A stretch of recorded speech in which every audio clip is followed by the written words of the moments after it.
Even before the death of Augustus, the first Roman emperor, a fierce struggle for the succession had been underway. Empress Livia had brought two sons by her first husband into the imperial house. To Augustus, she had borne no children. She set her heart on securing the crown for Tiberius, the elder of the two.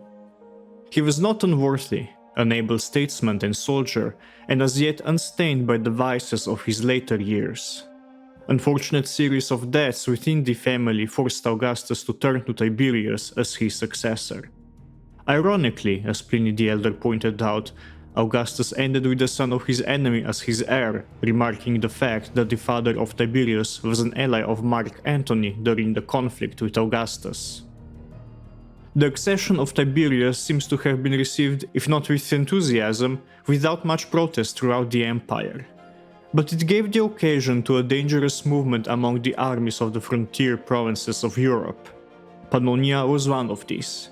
Its governor was always an officer of consular rank, and he had 3 legions under his control. These 3, the 8th, the 9th, and 15th, were at this time quartered together in a summer camp, most probably Siscia. Ancient historian Cassius Dio mentions this rebellion, while Tacitus describes it in a dramatic and colorful manner typical for his style. He writes that Blasius, commander of the legions, after hearing of the accession of the new emperor, had relaxed customary discipline, excusing some of the duties which form the daily routine of the soldier's life. Though idleness is notoriously the parent of mischief, this brief holiday could hardly have done much harm had not some elements of disturbance had already been at work. The army had already begun to feel its strength and to know that the throne really rested upon its arms. The Pannonian Mutiny may be described as the first mutterings of a storm which, in after years, was to break out again and again. The time was coming when every army would think itself entitled to set up a candidate for the empire.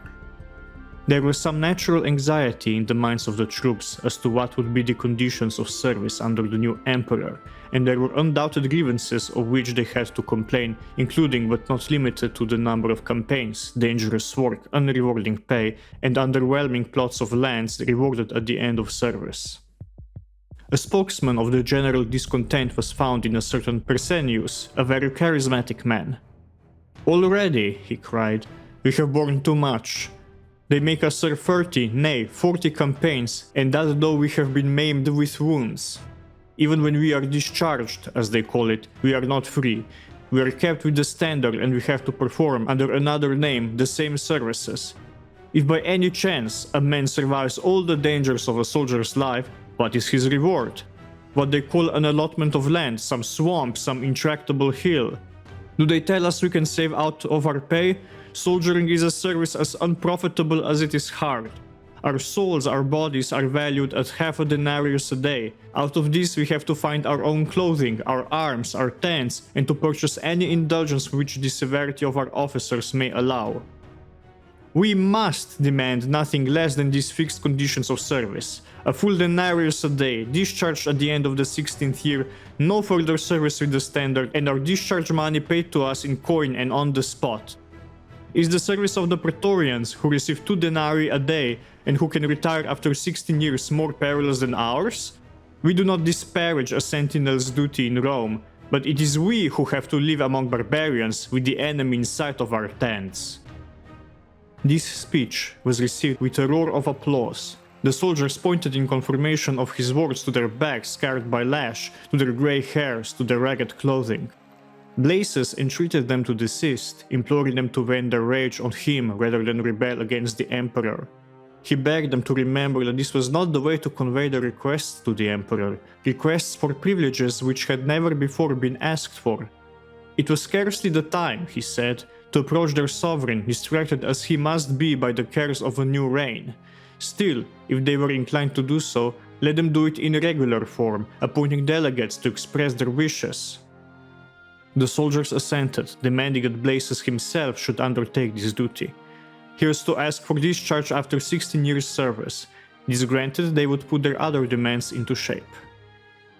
A brief interval of quiet followed, though their troops were demoralized by the discovery that they were more likely to obtain their demands by violence than by good behavior. but the disorder was renewed on the return of a detachment which had been employed in the making of roads and bridges in the neighborhood of Nauportus. On hearing of what had been going on in the camp, they mutinied, plundered Nauportus, which had been a flourishing place, and maltreated their officers. Blasius now felt that he must act, for the soldiers were plundering the country. He could still count on the officers and the well-disposed portion of the troops, and he ordered that some of the most conspicuous offenders should be arrested, flogged, and thrown into prison. The men thus singled out implored their comrades to rescue them. "You see," they cried, "what will be your fate? What they are doing to us today you will have to put up with tomorrow." The appeal was not made in vain. The men were rescued. More than this, the prison was broken into and the criminals confined in it released. News of these troubles reached Rome and compelled Tiberius, so serious did they seem, to prompt a speedy action.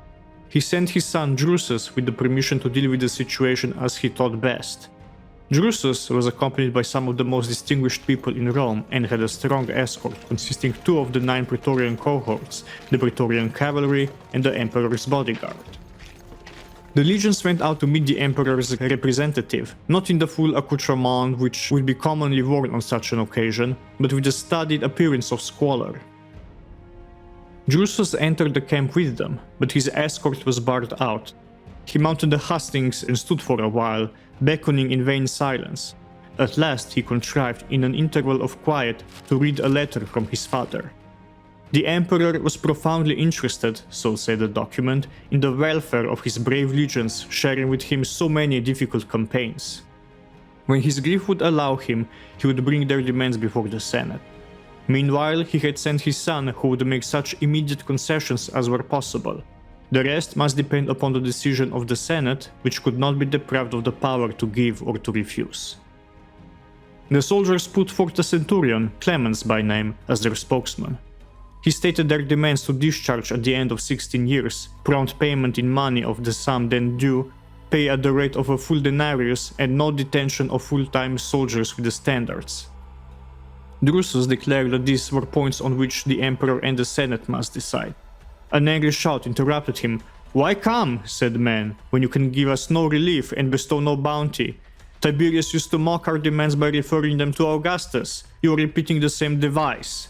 As for the decision of the Senate, it is a novelty. Does the emperor intend to consult it on all matters that concern us, or only when we are asking for our rights?" Even after its conquest, Illyricum, what was now 2 provinces of Pannonia and Dalmatia, haven't been totally pacified. Years before, Tiberius traveled here to calm the local population, resolve local disputes, and oversee implementation of new military and administrative measures. It is visits such as this that is implied in the angry rebuttal of the soldiers. A formidable tumult followed. One of the most distinguished of the visitors from Rome had a narrow escape of his life. Aware of his danger, he endeavored to leave the camp and was attempting to do so under the protection of the prince's presence when the soldiers discovered his intention. They loudly proclaimed their belief that he was on his way to misrepresent their cause before the Senate or the emperor and made a furious attack upon him. He had been felled to the earth by a blow from a stone and would have soon perished but for the interference of the escort. Things now had a very threatening aspect. It was doubtful whether the prince emissary himself would long be safe from vile violence of the mutineers. Suddenly, everything changed in a very curious manner. The night that followed this day of uproar was marked by total eclipse of the moon. The soldiers regarded this phenomenon with intense anxiety, taking it, we are told, as an omen of their own fortunes. They were ignorant, as most were at the time, and had no idea that it was a regularly recurring event. Clashing their arms together and sounding in concert on trumpets, they sought to help the moon in its conflict with an unknown enemy. When its face was finally hidden from sight by gathering clouds, they gave up all for lost. They could hope for no respite from their toils. They had given unforgivable offense to the powers of heaven.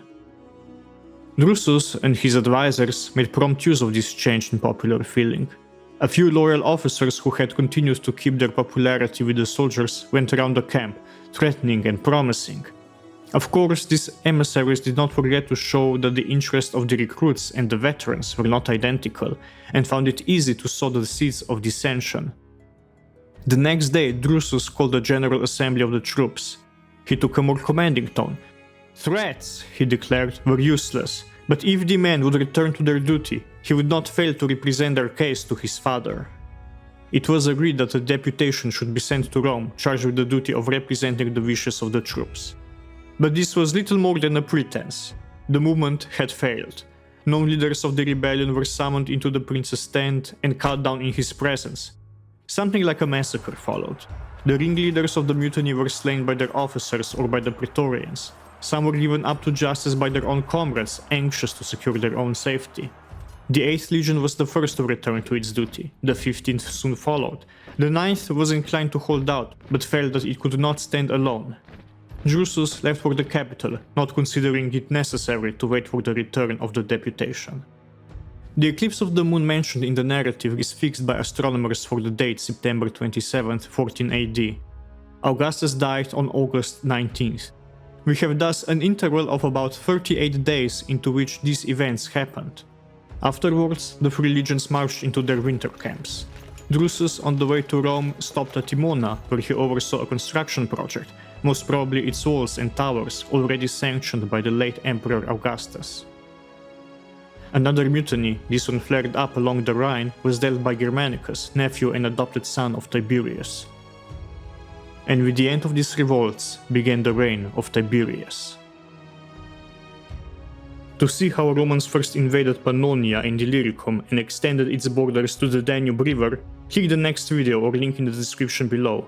Be sure to like, subscribe, you know how YouTube works, and I will see you next time.